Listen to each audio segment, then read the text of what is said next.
Welcome back, Splunk enthusiasts. This video is brought to you by Lame Creations, log analysis made easy, where we help you master the tools and techniques to become a Splunk pro. Welcome back to another video by Lame Creations, log analysis made easy. This is the second part of troubleshooting for system admin preparation. We're going to cover some of the most basic concepts, things you should look at if you're having problems with your indexer. Previous video was on Universal Forwarder, and we'll be following up with the next video will be on search heads.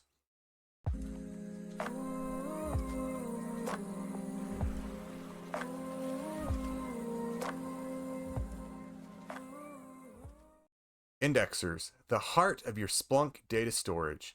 Let's look at some common themes that can happen and what we can do to resolve them. We're going to look at all of these. I'll cover them quickly and then we'll cover them in detail. Number one thing that I have wrong with my indexers is I run out of disk space.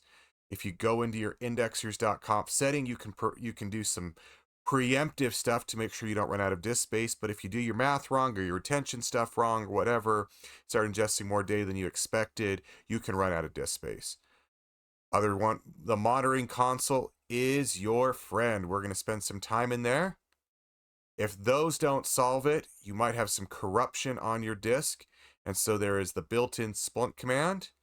And then, as funny as it sounds, have you tried turning it off and on again? While I don't recommend constantly doing that, sometimes it just takes a nice reboot and a lot of things will fix themselves. So let's talk this one. I'm not even going to demo it. We can just go in df-h. That's your disk partition. It'll show you all of your partitions and how full they are. If you start running out of space, I think it's 5 gigs is the default. I can't remember exactly what it is. You'll reach a certain number, and if you don't have enough of that, your system will come to a crashing halt. You run out of disk space, you don't just have poor results. Your system just stops. You can also go into disk management on Windows and look at how much disk space is being used. Let's jump over to the monitoring console. This is a really valuable tool to get an idea of what's going on with your indexer. We get to our default monitoring console by coming over here, settings, monitoring console. You might have a distributed monitoring console and you can go there as well, but you can go to your indexer that's not performing well and come in here, hit settings, monitoring console. And we go look at it. First page, if you're on the individual the specific indexer, you don't have to worry about pointing to the right instance and stuff like that. This will tell me what my Splunk Enterprise version is, how much RAM I've got allocated, how many cores, what's my indexing rate, what's my disk usage, how many concurrent searches. This is very valuable if you've got your CPU pegged out. It may be time to get a new indexer. You might need to go to an indexer cluster, increase resources, etc. Same if you're running out of RAM. So we can just look at that. These things should stay low. This system doesn't have any issues, but this will tell you whether or not you're running out of them.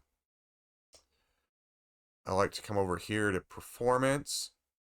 So under indexing performance on the instance. If you're on a you have multiple you're on a DMC, just the deployment management console, you might have multiple instances. You'll want to point to the machine in trouble. This is invaluable if you start to have problems. It's a lot of stuff. Hopefully, as you start to become a more profound system admin, you'll start to understand where all this fits. But the concept is you can start to see things backlogged. Ultimately, you've got data coming in. It goes through this pipeline. It ultimately writes to the disk. And you can start to see it backing up. And based off where the backup is, realize it's always, if this is at 0% or very low number, and this is at 10, then this is where you want to start focusing. These might be bigger numbers, but what happens is as the pipe gets filled down the line, you're going to have more retroactive problems, more problems back along the chain. So typically you want to start looking at the first place where this ratio starts to go up. You can just Google things, but things that are going to happen. If you've got a lot of regex replacement or punctuation extraction, that's happening right there. You're doing a lot of time extraction, merging, it goes here. A lot of parsing that occurs. And so basically these are what goes on. And ultimately then it writes to the indexer. So you can check where in the pipeline are things getting clogged up. You can see your indexing rate. These are just kind of nice things to look at to see what data set might be causing you problems. There's a lot of other cool stuff, but we're going to come over to resource usage on this instance.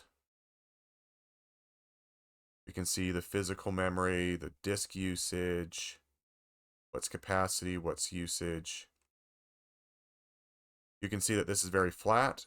What does that typically mean? It means that my indexes.conf, the settings I've got, are making sure that I don't exceed a certain amount. My retention rates are working to keep me underneath my capacity.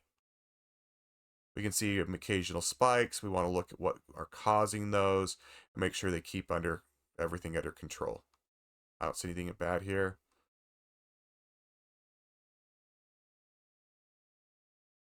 So anyway, another thing to keep an eye on, you can always do this. Go to your health check and run a health check on your system.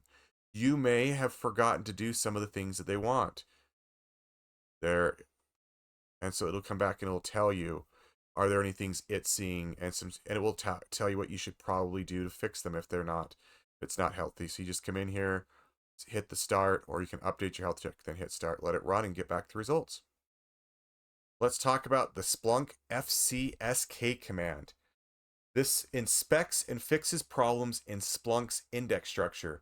Those buckets where your index data lives, the hot, warm, cold buckets, it's like a mechanic for your data storage, ensuring everything's in order so Splunk can search and retrieve logs promptly.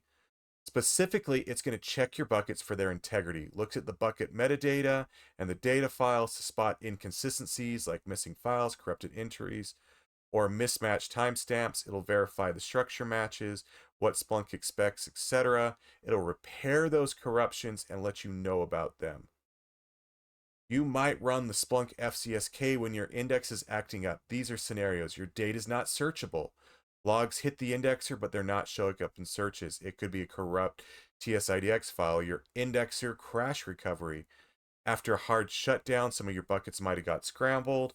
You might be having slow performance, and that could be your damaged buckets can bog down the searches, or disk errors. If your storage hiccups, such as I/O errors, the buckets can break, and FCSK will clean that up. In order to run it, it's just like any other Splunk command: opt Splunk bin Splunk FCSK. Just like how you start Splunk, stop Splunk, all those commands, it's just a command that you can add there, FCSK. And then let's just mention turning your machine on and off again. Not a great practice, but sometimes shutting down Splunk, restarting it may fix some of those problems. That's the basic things that I would cover in troubleshooting your indexers. This will cover the majority of the problems.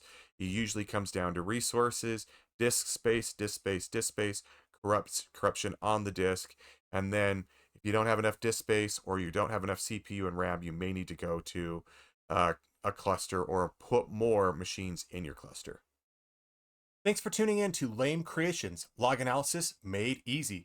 If you found today's video helpful, don't forget to like and subscribe so you never miss out on the latest tips, tools, and tutorials to boost your log analysis skills.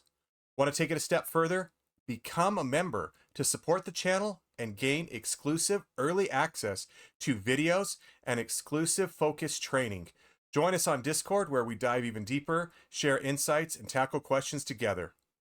Until next time, from Lame Creations, where we help you go from being a lame analyst to a Splunk ninja.